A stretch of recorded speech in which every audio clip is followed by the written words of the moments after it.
This video provides a brief introduction to unions, intersections, and complements, and also gets into a little bit of shading. Lecture 1.2 is great for unions, intersections, and complements, so if you need help after this, you should watch that.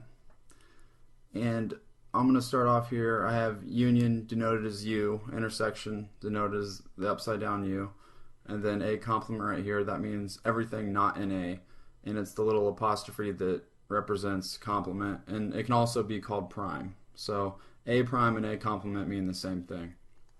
So down here I have two universal sets with two subsets A and B inside them, and the first one is A union B prime, and a union is read, you can read it A plus B prime, or you can read it A or B prime.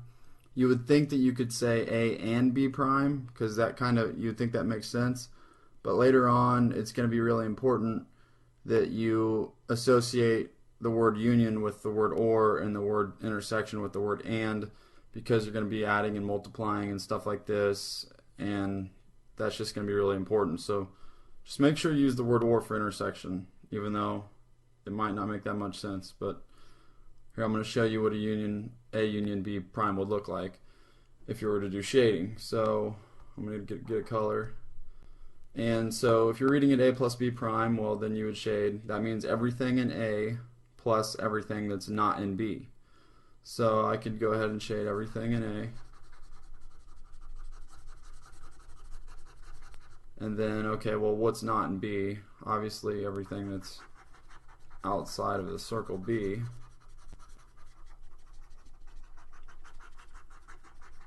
And everything in green there represents A union B prime. Okay, moving on to the intersection, which is a little trickier, I guess. What we're going to do is we'll use two colors to shade this. And there's really no point doing that with a union, and I'll show you why. But okay, first we're going to do A. Well, it's A intersect B prime, so that's everything in A and also that's also not in B. So it has to be everything in A that's also not in B. So I'll go ahead and start shading A, which at first is going to look wrong, but you'll see why. This is a method you can use. You can shade in two colors. So here you would go over, I'll get a different color. And also, if you don't have two different colors, you can shade horizontally and vertically and then see where the lines crisscross. And where they crisscross will be the set that you're looking for, or the partition that you're looking for. So let's go ahead and shade everything not in B with red. And everything not in B, you already know, is everything outside the circle B.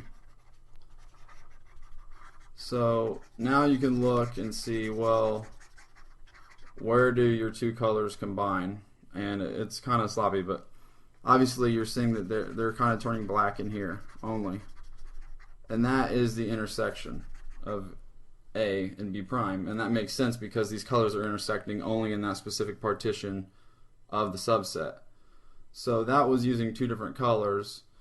You know, if once you get used to this, you definitely want to do that. But at the beginning, it's just a good way to really picture where everything's at. So just for extra clarification, A intersect B prime is only, I'll get another color actually. It's only this part of A right here, because that's everything in A that's not in B.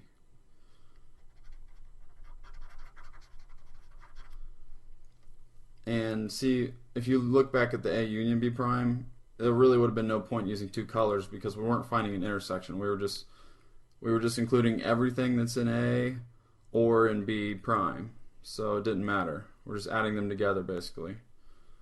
We weren't having to exclude anything like we do here. We didn't want to include the intersection of A and B because the intersection of A and B over here on A intersect B prime is part of B.